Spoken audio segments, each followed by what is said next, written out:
Começa agora de manhã, em Planaltina, cidade satélite de Brasília, o julgamento do ex-assessor da Comissão de Orçamento, José Carlos Alves dos Santos. Violência durante um protesto estudantil na China. 3 pessoas morreram e 64 ficaram feridas. Sábado, 28 de junho, 9 da manhã. O Em Cima da Hora está começando. Morto no Rio de Janeiro, o sucessor do banqueiro do bicho, Raul Capitão. A sucessão no Jogo do Bicho abriu uma guerra pelo poder dentro das quadrilhas. O economista Márcio Molinário, de 56 anos, que assumiu o lugar de Raul Capitão, foi assassinado com 8 tiros ontem em plena luz do dia. Ao 12h30, na Lagoa Rodrigo de Freitas, zona sul do Rio de Janeiro, o carro de Márcio, que era dirigido pelo filho dele, foi fechado pelos assassinos.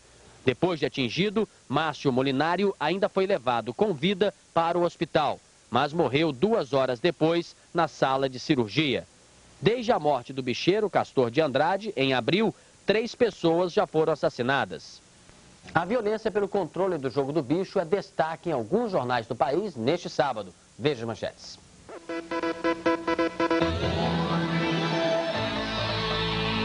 O Globo.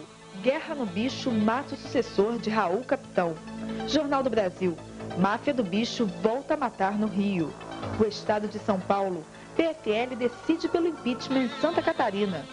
Folha de São Paulo. Governador de Santa Catarina vai ao Supremo. Correio Brasiliense. Polícia impede guerra. 0 hora. Carlos Miguel versus Arilson. E Estado de Minas.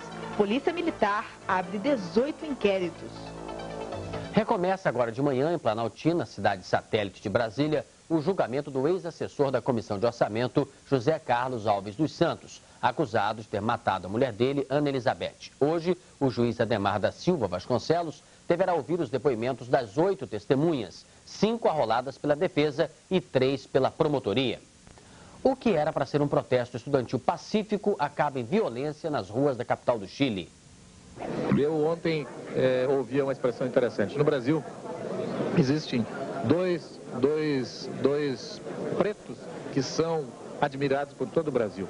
Um é o Pelé, nosso rei de sempre, e o outro é o rei asfalto. Todo mundo gosta do asfalto, é o preto que todo mundo gosta. Então, se nós tivéssemos condição de colocar em todas as localidades do país asfalto em todas as vias, era o que a população gostaria. Embora talvez não seja o mais aconselhável, até porque nós ainda não temos toda a educação necessária para andar com os nossos veículos potentes no trânsito com asfalto à disposição.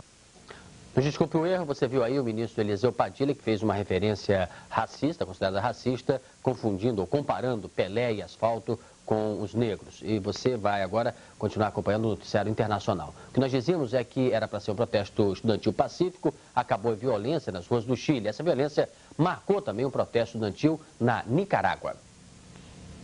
Os protestos começaram há 2 dias.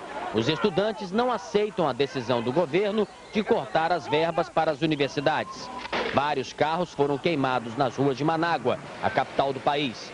Na quinta-feira, 4 estudantes ficaram feridos em confrontos com a polícia. 3 pessoas morreram e 64 ficaram feridas na explosão seguida de incêndio de uma fábrica de produtos químicos em Pequim, a capital da China. A explosão aconteceu no final da noite de ontem e os bombeiros ainda estão no local tentando controlar as chamas.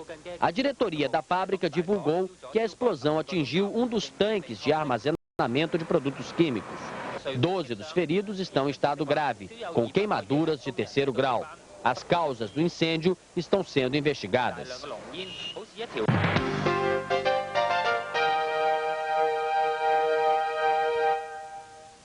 O governo britânico finalmente concorda em permitir que tropas chinesas entrem em Hong Kong antes da colônia ser devolvida a Pequim na segunda-feira. O governo chinês alegou que não poderia garantir a segurança dos líderes chineses, entre eles o presidente Jiang Zemin, que vão participar da cerimônia de devolução de Hong Kong. Outros chefes de Estado e de governo também estarão em Hong Kong, o que vai aumentar a necessidade de mais segurança. Os britânicos não tiveram outra alternativa e acabaram cedendo ao pedido do governo chinês. São 9 horas e 5 minutos. O Em Cima da Hora termina aqui. Eu, Sidney Rezende, volto às 10 da manhã. Até já.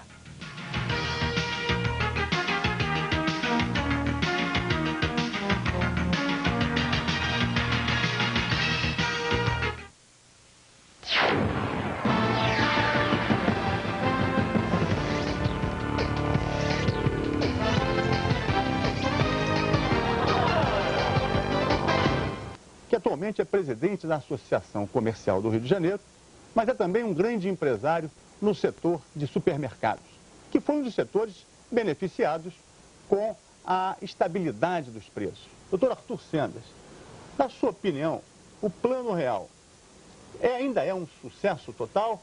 Wilson, eu considero que o Plano Real continua sendo um sucesso. É preciso que efetivamente as reformas aconteçam para que efetivamente o Brasil possa ter uma estabilidade, vamos dizer, sem depender tanto da âncora cambial como da âncora de juros elevados. O senhor deve ter tomado conhecimento que nessa semana que acabou, a Fiesp realizou um grande evento em São Paulo com 1.200 empresários e o foco de toda a discussão foi em torno da demora das reformas. Reformas é um problema do Congresso. O senhor teria participado, quer dizer, o senhor está engajado também nesse movimento do empresariado paulista por apressar as reformas no país? Eu não participei, mas eu acho que todo movimento ele é louvável. Agora, o que a gente observa nesses movimentos é que efetivamente no dia seguinte, passando 2 dias, ninguém mais fala nada. Eu acho que o importante é o engajamento direto, de conversar diretamente com o Congresso, em cada estado, os empresários conversar com os seus senadores, com os seus deputados federais, mostrando a eles que efetivamente eles têm que acordar para a realidade. Porque a consagração definitiva do Plano Real depende efetivamente do Congresso, com as reformas que se fazem necessárias. Por exemplo, a reforma administrativa, no seu, quer dizer, as reformas que o senhor está se referindo são a reforma administrativa, reforma da Previdência, reforma tributária. Quer dizer, o senhor considera que são peças-chave realmente para dar uma estabilidade ao Plano Real? Efetivamente que sim. Você vê que na área administrativa, o governo carrega uma carga que praticamente envolve, na maioria, tanto no governo federal, estadual e municipal, 80% na média vai para encargos trabalhistas, para folha salarial.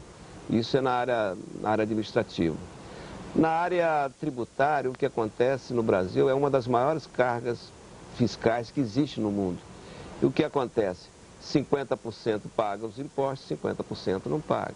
Então há necessidade de diminuir esses impostos para que efetivamente a maioria da sociedade pague os seus impostos. Enquanto isso, na reforma, por que o governo também não pode baixar os juros? Porque depende, de uma certa forma, restringir um pouco o consumo. Porque se o governo deixar com juros baixos, efetivamente vai aumentar o consumo, automaticamente o governo vai ter que emitir dinheiro e com isso nós vamos ter a volta da inflação, que isso acho que nenhum de nós brasileiros queremos que isso aconteça. Bom, nesse terreno estão alguns dos grandes gargalos do governo. Teríamos outros para falar, balança comercial, balanço de pagamentos, a dívida pública. Mas vamos pegar um pouquinho o terreno bom. Os preços se estabilizaram. Com isso, o consumo de alimentos subiu muito. E os supermercados faturaram e muito. Não é assim? Quer dizer, 95 cresceu em quanto o faturamento dos supermercados? Praticamente em 95 o crescimento foi em torno de 26%. 96? 96 nós tivemos um crescimento em torno de 10%. E esse ano? E esse ano, até maio, em nível nacional, as vendas dos supermercados até maio está positivo em 2,4%. E aqui no Rio é o que nós estamos sofrendo mais. Aqui houve uma queda dos primeiros 5 meses de 3,34 comparados com os primeiros 5 meses de 96. Agora, isso tem uma certa explicação. No ano passado, o governo municipal do Rio de Janeiro investiu 1,5 bilhão em obras. Isso, naturalmente, tinha um engajamento aí de milhares e milhares de pessoas trabalhando. E 1,5 bilhão circulou efetivamente na economia do Estado do Rio. Pelo que o senhor está dizendo, o problema do desemprego tem influência direta no consumo de alimentos, o que é uma coisa óbvia. Agora, o que me chama a atenção é que esses percentuais de crescimento estão diminuindo. 95 foi 20 e tanto, 96, 10 e agora já está em 2. O que está acontecendo? Não, e há outro detalhe que eu não falei com você, Wilson, é que o mês de junho não está bom nas vendas dos supermercados em todo o Brasil. Antes de vir para cá, eu conversei com o presidente da Associação Brasileira de Supermercados, o Dr. Paulo Feijó, e a realidade é que nós estamos com uma queda entre 7% a 8%, comparando o mês de junho com o mês de maio deste ano. Então, esses 2,4 acumulados até maio, efetivamente, isso vai cair abaixo de 2 e é uma tendência que eu espero que não continue acontecendo. Mas, efetivamente, não temos nada que nos anime a acreditar que isso vai melhorar. Porque o que nós temos, de uma maneira geral, o consumidor brasileiro, com a euforia do real, efetivamente passou a consumir muito mais de supermercados e de alimentação, e houve um boom muito grande de aumento de vendas no setor de supermercados, na área de alimentação. Mas, em contrapartida, nesses últimos... Você se refere logo no início do Plano Real? Do Plano Real. Isso aí nos primeiros 6 meses, o primeiro semestre de 94, o ano de 95, mas, efetivamente, as pessoas começaram a comprar sua geladeira, começaram a comprar televisão, e a maioria, praticamente, se endividaram. Porque o brasileiro quer saber quanto paga de prestação, não quer saber o custo final. E, lamentavelmente, teve que diminuir as compras no setor de alimentos, porque as dívidas, cheque predatados, cartão de crédito, isso efetivamente está afetando na Bolsa do brasileiro. Quer dizer, na sua opinião, primeira fase do real, euforia de consumo de gêneros de primeira necessidade. Positivo. Aí os supermercados tiveram grandes faturamentos.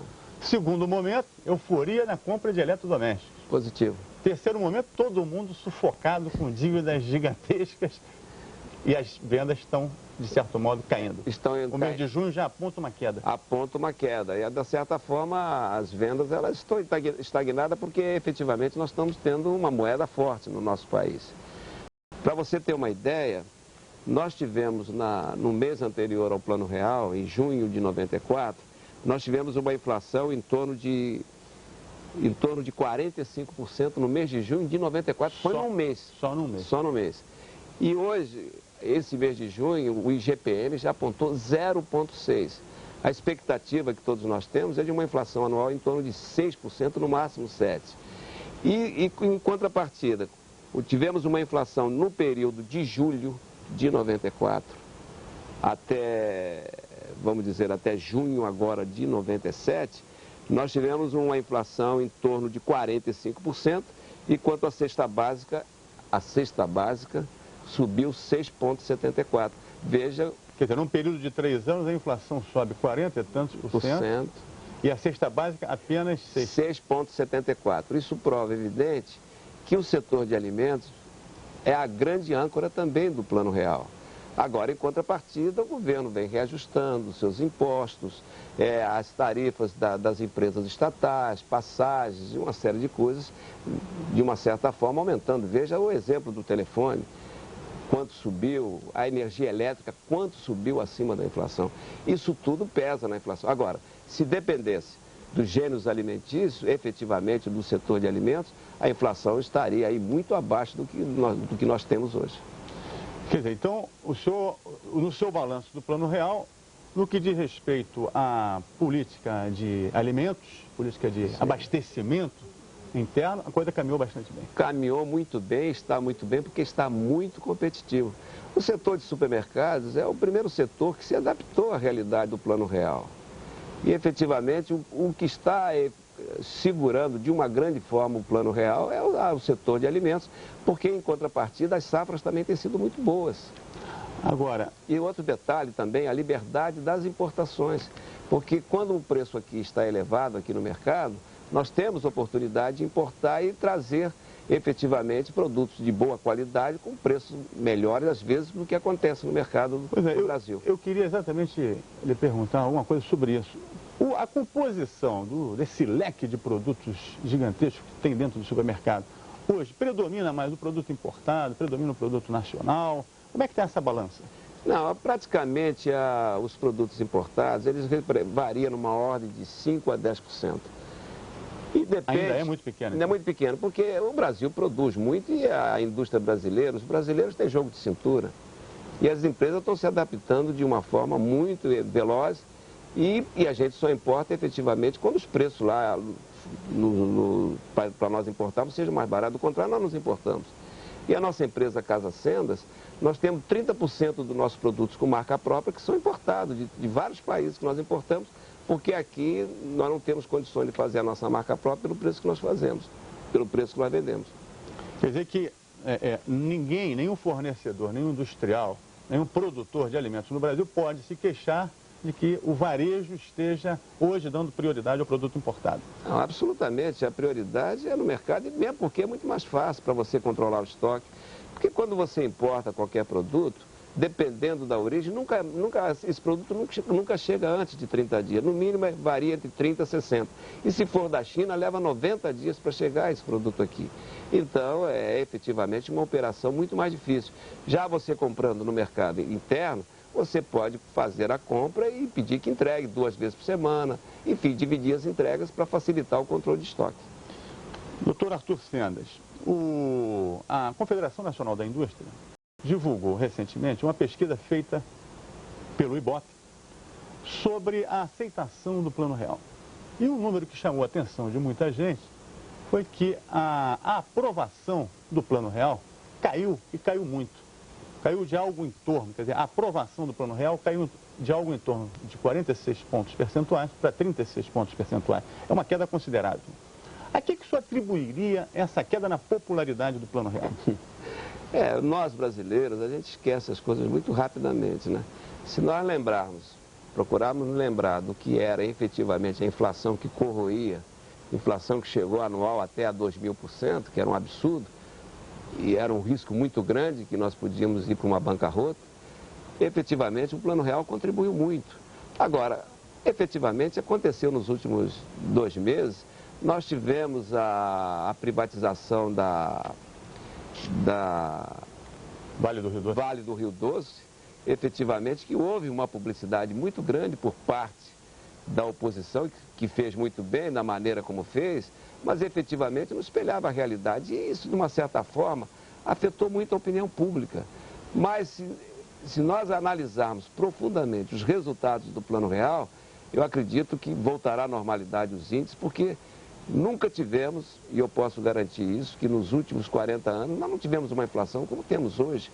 A facilidade que existe hoje do consumo, da facilidade das pessoas comprarem, o poder de compra que tem agora, existem complementos. E o Brasil está numa fase de transição. Problema do desemprego. Muitas pesquisas indicam um crescimento considerável do desemprego nessa era do real. Isso aí o senhor acha que pode minar também a popularidade? Não pode estar explicando um pouco dessa queda do IBOPE? Ela pode afetar de uma certa forma alguma coisa, mas se nós ficarmos atentos ao que está acontecendo na Europa e o que acontece nos Estados Unidos, veja, por exemplo, se fala muito aqui no Brasil, os sindicatos, para diminuir a carga horária, para aumentar o número de empregos. Tanto a França como a Alemanha fizeram isso. E o índice de desemprego lá é elevadíssimo. Os Estados Unidos, que tem uma economia totalmente aberta e que o horário é normal, que não tem a preocupação de diminuir carga horária, lá o desemprego é muito menor do que acontece tanto na França como na Alemanha. Isso prova que, efetivamente, a economia ela tem que estar aberta, ela tem que ser competitiva. Cada um de nós temos que efetivamente procurar fazer o melhor dentro daquilo que é da nossa vida profissional. E produzindo mais, automaticamente os preços e as oportunidades vão acontecer para quem efetivamente é profissional. Se o senhor tivesse sentado lá na cadeira de um desses ministros poderosos, o senhor não estaria preocupado em fazer uma política econômica para a geração de emprego? Sempre que se aumenta o emprego no país, também não se aumenta o poder aquisitivo, também não se aumenta o consumo? Sim, mas o grande problema no Brasil é gerenciamento. Porque o que nós temos que olhar, a carga tributária, a carga do que nós temos na área trabalhista, os encargos. Hoje, uma pessoa que ganha R$1.000, automaticamente a empresa tem que pagar outros R$1.000 de encargos que efetivamente... Então, o empregado que ganha R$1.000, efetivamente, custa para a empresa R$2.000. Então, isso efetivamente são as grandes cargas. A preocupação, eu como ministro, o grande problema é gerenciamento. O que eu preciso? Aumentar a minha produtividade. Para mim aumentar a minha produtividade, eu tenho que procurar diminuir meus custos. Efetivamente fazer com que as pessoas produzam mais. Automaticamente, se isso acontecer, os preços vão diminuir e acontece que vai criar oportunidade de maior consumo e automaticamente aumento de empregos. O senhor é uma das principais lideranças empresariais do Rio. Tanto é assim que o senhor hoje assumiu recentemente... 8 dias atrás. Há 8 dias atrás, mais precisamente, a presidência da Associação Comercial do Rio de Janeiro. E há uma clara diferença de postura, isso é histórico, não é de hoje, entre o empresariado paulista, que é mais agressivo nas suas reivindicações, e demonstraram isso essa semana que passou, e o empresariado do Rio de Janeiro. Como é que o senhor explica essa diferença? O senhor não acha que está na hora do empresariado do Rio também reivindicar alguma coisa a mais? Olha, se o setor empresarial que mais reivindica no Brasil, eu posso te garantir que é o do estado do Rio. Agora, só que tem que o estilo do carioca é o estilo mineiro. Nós temos, vamos dizer assim, por vivência, por experiência, dialogar com as autoridades, mostrar às autoridades o que está acontecendo. Porque fazer barulho para procurar criar mídia, chamar atenção, qual é o benefício que vai alcançar? Todos nós sabemos, quando os empresários chamaram lá os congressistas para dizer, tanto o empresário como os congressistas acham que tem que fazer as reformas. Agora, o que é preciso fazer para isso acontecer? É fazer barulho, é fazer, enfim, chamar a atenção publicamente? Eu acho que é conversando, e é o que a Associação Comercial do Rio de Janeiro, que nos últimos 4 anos, sob a liderança de Humberto Mota, realizou. Tanto que o peso político da entidade da Associação Comercial do Rio de Janeiro é muito maior do que qualquer entidade, não querendo desmerecer o trabalho de nenhuma entidade nacional, mas o peso político da Associação Comercial do Rio de Janeiro é muito mais importante do que de outras entidades. Então, o diálogo, nós entendemos que é através do diálogo com as autoridades que nós temos que mostrar a realidade. Mas o senhor não acha, doutor Arthur Sendas, que está na hora de dar um puxão de orelha nesse Congresso? As coisas são de uma lentidão enorme. Essa semana que passou, ocorreu um fato que chamou a atenção da opinião pública. Por causa das festas juninas do Nordeste, o Congresso praticamente ficou paralisado no início da semana, retardou ainda mais a tramitação de algumas leis, de alguns projetos, e vai precisar ser convocado extraordinariamente. Cada parlamentar embolsa, por causa da convocação extraordinária, R$24 mil. A conta total dessa despesa chega a 30 e tantos milhões. O senhor não acha que isso está passando um pouco dos limites? Não, isso está passando. O Brasil está numa fase de transição. Essa fase de transição acontece em todos os segmentos, tanto no governo federal, estadual e municipal e no Congresso. Agora, a responsabilidade é importante que a sociedade, mais do que nunca, cobre as autoridades. Agora, eu não vejo através assim, de um estardalhaço público, efetivamente. Eu acho que através do diálogo, eu acho que é muito mais importante. Porque nós sabemos que é importante o peso da opinião pública, que pesa muito mais do que os próprios empresários ficar falando, porque cria uma preocupação de dizer, pô, por que os empresários tanto reclamam, por que tanto falam? Efetivamente, o importante é que a opinião pública participe e que também, junto aos seus congressistas, tanto no seu município como no seu estado, efetivamente, porque está sentindo na carne, porque a economia brasileira ela poderia estar muito mais hoje, em vez de estar em torno de 3% a 4% anual, poderia estar em 7%, 8%. Eu acredito. Agora, as fórmulas, a maneira como o empresariado paulista vê, nós também achamos que é no mesmo sentido, mas não da forma como eles fazem. Em relação aos escândalos, o Brasil está assistindo, cada dia que passa, um novo escândalo surgindo. E o escândalo envolve muito o Congresso. Volta e meia, quer dizer, passamos pela etapa do escândalo do orçamento, depois viemos para o escândalo, mais recentemente para o escândalo dos precatórios, já temos o escândalo da compra de votos. O senhor não acha que está ocorrendo uma sucessão de escândalos problemáticos e preocupantes? Olha, Wilson, isso em toda parte do mundo existe. Naturalmente que o Brasil levou tanto tempo, de uma certa forma, não existia a liberdade que existe hoje, tanto política como através da própria imprensa, isso efetivamente está se aflorando. Agora, escândalos você vê, volta e meia, até no Japão, nos Estados Unidos, até com o próprio presidente, a esposa, enfim, o próprio Congresso americano, europeu, tanto no Japão também acontece. Agora, efetivamente que isso vai ajudando a purificar, isso vai ajudando a melhorar e ajudando também que o eleitor amanhã, quando ele vier a votar, ele vai saber em que ele vai escolher. Já não vai dar o voto a essas pessoas que não merecem a sua confiança. Isso tudo vem através de uma purificação. Agora, dizer que isso vai acabar, os escândalos, infelizmente, isso sempre vai existir. Mas eu espero que eles diminuam no Brasil e que não fiquem na proporção que eles estão. Se o senhor fosse o estrategista político do presidente Fernando Henrique Cardoso, 98 está aí, eleições à vista, o presidente tem um projeto de reeleição. Quais seriam as dicas, os conselhos que, do alto da sua experiência empresarial, o senhor comanda a terceira maior rede de supermercados do país? O seu grupo já tem até um pezinho posto na China. Quais seriam as mudanças que o senhor sugeriria para que as chances de reeleição em 98 fossem maiores? Wilson, a plataforma do presidente Fernando Henrique foi a mesma praticamente que a do Collor.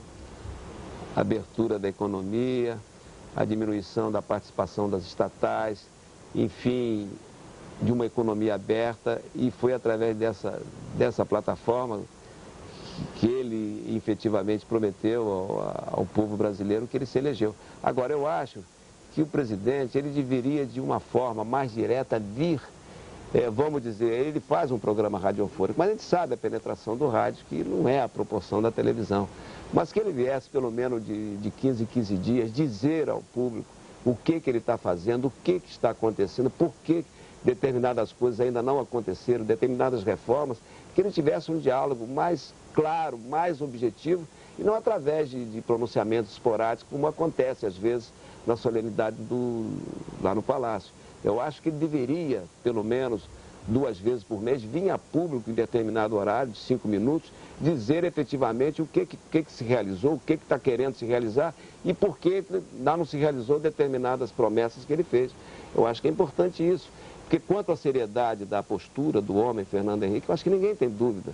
Eu acho que o Brasil, há muitos anos, desde que eu entendo como gente, nunca teve um presidente de tamanha envergadura, de tamanha cultura, e é um autêntico embaixador, porque eu tive a oportunidade já de viajar 2 vezes na comitiva presidencial, junto à comitiva empresarial, junto com o governo, e a gente vê o prestígio e como o Brasil é respeitado lá fora. E isso é um trabalho que ele vem realizando nesses últimos anos, e praticamente nesses últimos 2 anos que ele assumiu o governo. O senhor sugeriria mudanças na relação do governo com o Congresso? Olha, ele efetivamente ele vem mudando para melhor. Eu acho que a participação do filho do Antônio Carlos Magalhães, o Luiz Eduardo Magalhães, ele é um autêntico líder. Veja o trabalho que ele fez na presidência do Congresso, o respeito que ele impunha à frente como presidente. Eu acho que eu acho que tudo na vida, como no governo, acontece também nas empresas. Você planeja determinadas coisas, espera que aconteça e às vezes não acontece aquilo que você estava para o que tinha sido planejado. Agora a gente vê que vem melhorando, o governo está preocupado no seu relacionamento, é um governo de diálogo, porque efetivamente o presidente Fernando Henrique, ele conhece bem o Congresso, porque tantos anos que ele passou lá, eu acho que ele tem melhorado esse relacionamento. Muito obrigado, doutor Arthur Sendas, pela sua entrevista ao Conta Corrente Especial de fim de semana. Muito obrigado.